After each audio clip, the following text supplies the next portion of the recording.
Reporter political breaking. 2026 നിയമസഭാ തെരഞ്ഞെടുപ്പിലെ BJP സ്ഥാനാർത്ഥികൾ ഉടൻ. 50 സീറ്റുകളിൽ നേരത്തെ സ്ഥാനാർത്ഥികളെ പ്രഖ്യാപിക്കാൻ BJP ഒരുങ്ങുകയാണ്. A+ സീറ്റുകളിൽ സ്ഥാനാർത്ഥി ചർച്ച സജീവമാക്കി. തെരഞ്ഞെടുപ്പ് പ്രഖ്യാപന സമയമാകുമ്പോഴേക്കും സ്ഥാനാർത്ഥി വോട്ടർമാർക്ക് പരിചിതനായി മാറണമെന്നതാണ് നിർദ്ദേശം.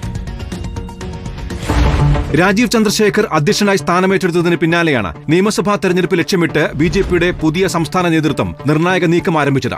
പാർട്ടിക്ക് സ്വാധീനമുള്ള പ്രധാനപ്പെട്ട മണ്ഡലങ്ങൾ തെരഞ്ഞെടുക്കുക, അവിടുത്തെ സ്ഥാനാർത്ഥികളെ തെരഞ്ഞെടുപ്പ് പ്രഖ്യാപനത്തിന് കാത്തുനിൽക്കാതെ വളരെ നേരത്തെ തീരുമാനിക്കുക. ഇങ്ങനെ 50 സീറ്റുകളിൽ ഉടൻ സ്ഥാനാർത്ഥി പ്രഖ്യാപനം നടത്താനാണ് പാർട്ടി ഒരുങ്ങുന്നത്. A+ സീറ്റുകൾ കേന്ദ്രീകരിച്ചായിരിക്കും തന്ത്രം മെനയുക. തെരഞ്ഞെടുപ്പ് അടുക്കുമ്പോഴേക്കും വോട്ടർമാർക്ക് സ്ഥാനാർത്ഥി പരിചിതൻ ആയിരിക്കണം എന്നതും BJP നേതൃത്വം ലക്ഷ്യമിടുന്നു. കഴിഞ്ഞ ലോക്സഭാ തെരഞ്ഞെടുപ്പിൽ കഴക്കൂട്ടം, വട്ടിയൂർക്കാവ്, നേമം, ആറ്റിങ്ങൽ, തൃശൂർ ഉൾപ്പെടെ 11 നിയമസഭാ മണ്ഡലങ്ങളിൽ BJP ഒന്നാമതെത്തിയിരുന്നു.